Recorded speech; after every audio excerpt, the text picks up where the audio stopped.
আসসালামু আলাইকুম বন্ধুরা, আমি টিভি বর্তমান সময়ের অন্যতম জনপ্রিয় একটি ইউটিউব প্ল্যাটফর্ম। এই চ্যানেলের নাটক এবং চরিত্রগুলো আমাদের ঘরের মানুষের মতো হয়ে উঠেছে। কিন্তু আপনারা কি প্রায়ই ভাবেন না যে আপনাদের প্রিয় এই নায়িকারা একটি ভিডিওর জন্য কত টাকা পারিশ্রমিক পান, কার বেতন সব থেকে বেশি? আজকের ভিডিওতে আমরা পল্লীগ্রাম টিভির সেরা 10 জন অভিনেত্রীর আয়ের গোপন তথ্য আপনাদের জানাবো।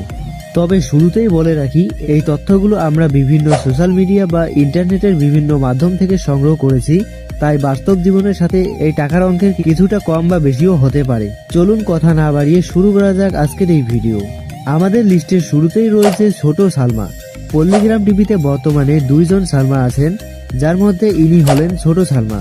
তাকে মূলত ছোট বোনের চরিত্র বা সাপোর্টিং রোলেও দেখা যায় বেশি। আগে পল্লীগ্রাম টিভি সবাইকে মাসিক বেতন দিত, বর্তমানে পল্লীগ্রাম টিভিতে ভিডিও সিস্টেম করে দিয়েছে। একটি ভিডিওর জন্য এত টাকা। একটি ভিডিওর জন্য ছোট সালমা প্রায় 7,000 টাকা পারিশ্রমিক পেয়ে থাকেন। এরপরে আমাদের লিস্টে রয়েছেন পল্লবী খাতুন। পল্লবীকে আমরা বেশিরভাগ সময় হিরোইনের বোন, নায়কের বোন অথবা বান্ধবীর চরিত্র অভিনয় করতে দেখি। মেন হিরোইন হিসাবে তাকে খুব একটা দেখা না গেলেও তার অভিনয় কিন্তু বেশ সাবলীল।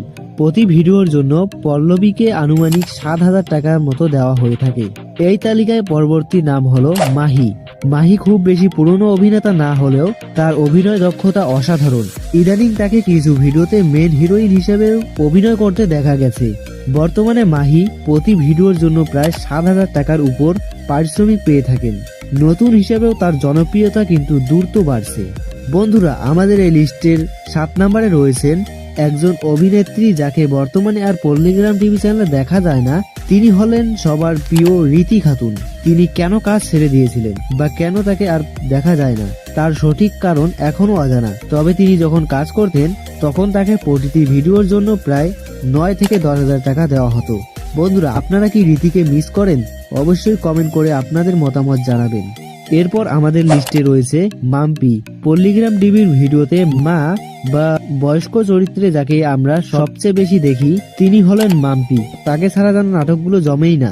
প্রতিটি ভিডিওর জন্য মাম্পি আনুমানিক 10,000 টাকা পারিশ্রমিক পেয়ে থাকেন। এবার আসা যাক পিয়ার কথায়। পিয়া বর্তমানে পল্লীগ্রাম টিভির অন্যতম প্রধান আকর্ষণ।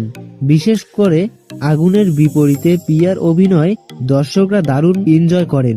তিনি বেশিরভাগ সময় মেন হিরোইন হিসেবেই কাজ করেন। পিয়ার বেতন একটি ভিডিওর জন্য আনুমানিক 10 থেকে 12,000 টাকা। আমাদের 4 নাম্বার স্থানে আছেন শ্রাবণী খাতুন।